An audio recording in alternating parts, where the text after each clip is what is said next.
તો આજે હું આપણા માટે ખૂબ જ સરસ ગુજરાતી વાર્તા લઈને આવી છું, જે વાર્તાનું નામ છે ભગવાન મને સાંભળે છે પણ કે નહીં. ગુજરાતના દક્ષિણ ભાગમાં આવેલું એક નાનું પણ શાંત ગામ ધરમપુર. આ ગામ એ માટે પ્રખ્યાત હતું કે અહીંના લોકો આદર, ભક્તિ અને પરોપકારમાં માને હતા. ગામની વચ્ચે એક જૂનો પણ અદ્ભુત મંદિર, પ્રભુ ગંકટેશ્વર મહાદેવનું મંદિર સ્થિત હતું. કહેવામાં આવે છે કે ત્યાં હજારો વર્ષ પહેલા એક મહાજ્ઞાની ઋષિએ લાંબી તપશ્ચર્યા કરીને શ્રાપ અને સત્કાર બંનેનો માર્ગ બતાવ્યો હતો. ધરમપુરમાં માધવ નામનો એક યુવાન રહેતો. યુવાનીમાં જ જીવનની ઘણી મુશ્કેલીઓ તેણે જોઈ હતી. ઘરમાં માતા પિતાનું વહેલું અવસાન, ખેતીમાં નુકસાન અને નસીબે સતત પીઠ ફેરવી રાખેલી જેવી સ્થિતિ. ગામના લોકો ત્યારે તેને સમજાવતા, બેટા હિંમત ન હાર, ભગવાન જ્યારે મોડું કરે છે ત્યારે વધુ સારું પણ આપે છે.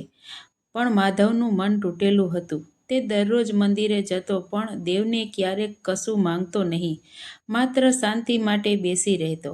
એક દિવસ માધવે વિચાર્યું, ભગવાન મને સાંભળે છે પણ કે નહીં.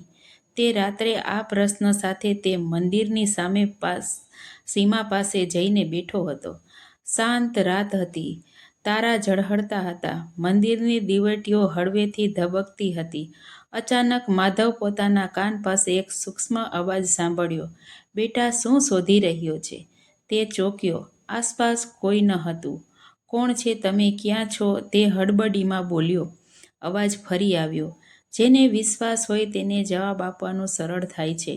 માધવ કહે, હવે ભય મુક્ત થયો. તેને લાગ્યું કે કદાચ આ કોઈ દેવદૂત કે પ્રેરણા હશે. હું માર્ગ શોધી રહ્યો છું. માધવે ધીમેથી કહ્યું, જીવનનો માર્ગ કે માનવતાનો માર્ગ? અવાજ બોલ્યો. માધવ થોડું વિચારીને બોલ્યો, બંને. મને ખબર જ નથી કે હું શું જરૂરિયાત ધરાવું છું.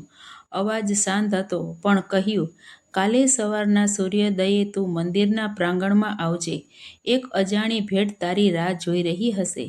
માધવ ઘેર પાછો ગયો પણ આખી રાત તેને ઊંઘ આવી નહીં. સૂર્યોદયે તે મંદિરે પહોંચ્યો. ત્યાં કોઈ ન હતું, પરંતુ શિવલિંગ પાસે એક નાનું પોટલું પડેલું હતું. તેમાં એક ચમકતી મણી હતી, અત્યંત તેજસ્વી, પણ ગરમ કે ઠંડી નહીં. સાથે એક ચિઠ્ઠી. આ મણી તેઓને મદદ કરશે. તે સાચા દિલથી મદદ માંગશે. માધવ ગૂંચવાયો. આથી શું થશે? જાદુ? ચમત્કાર? મણીને સ્પર્શ કરતાં જ તેના હૃદયમાં અદ્ભુત શાંતિ આવી ગઈ. જાણે કોઈએ તેના ખભા પાસેથી વર્ષોથી ભરેલું ભાર ઉતારી લીધું હતું. તે મણી સાથે ઘરે ગયો. માર્ગમાં તેને વૃદ્ધા કાશિકા દેખાઈ, જેઓ રોજ સવારે રસ્તામાં બેસીને ખાંસી સાથે પીડાતી. તે પાણી માંગતી. માધવે તરત જ પોતાનું પાણી આપ્યું. પણ અચાનક તેનું ધ્યાન ગયું. મણી પોટલામાંની હળવી તેજ સાથે પ્રકાશિત થઈ રહી હતી. એક ક્ષણમાં કાશિકાની ખાંસી ઓછી થઈ ગઈ. તેમણે આંખોમાં આંસુ ઘરે કહ્યું, બેટા, ભગવાને આજે મને સાચો માણસ મોકલ્યો. માધવ હેરાન થઈ ગયો. ખરેખર મણી ચમત્કારી છે? પણ તેને અંદરથી અવાજ આવ્યો, ચમત્કાર મણીમાં નહીં, તારી કરુણામાં છે. એ દિવસ પછી માધવે મણીને કોઈ જાદુઈ વસ્તુ નહીં માન્યું. તે માત્ર એક પ્રતીક હતું, ભક્તિ અને માનવતાનું. પણ જે પણ તે મદદ કરતો, મણીનું તેજ વધતું. તેણે એક ગરીબ કુટુંબને અનાજ આપ્યું. મણી વધુ પ્રભાવમય થઈ. ગામની નદીમાં પ્રદૂષણ દૂર કરવા યુવાનોએ અભિયાન ચલાવ્યું. માધવ આગળ રહ્યો. મણી વધુ તેજસ્વી. ગામની શાળામાં અનાથ બાળકો માટે તે શીખવાડવા લાગ્યો. મણીનું તેજ હવે આખા ઘરને પ્રકાશિત કરતું. લોકો કહેવા લાગ્યા, માધવ બદલાઈ ગયો છે, કોઈ દેવદૂતની જેમ કાર્ય કરે છે. પણ યુવાને ક્યારેય મણીની વાત કોઈને કહી નહીં. તે જાણતો હતો, મણી ફક્ત એક માર્ગદર્શિકા હતી. વીરતા અને ભક્તિ તો તેના અંદરથી જ આવી હતી. એક મહિના પછી ધરમપુરમાં ભયંકર તોફાન આવી રહ્યું હતું. હવામાન વિભાગે ચેતવણી આપી. ભારે વરસાદ, નદી તૂટવાની શક્યતા. ગામમાં ભય ફેલાઈ ગયો.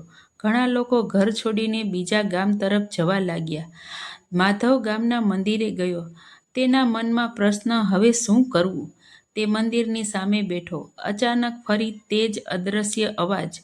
પળાયમાન થવું સહેલું, પરંતુ રક્ષણ કરવું પુણ્ય. માધવ સમજી ગયો. તે ગામવાસીઓને બોલાવીને કહ્યું, નદીનું તટબંધ મજબૂત કરાવવું પડશે, નહીંતર શરીર નહીં પણ આખું ગામ વહેતા જશે.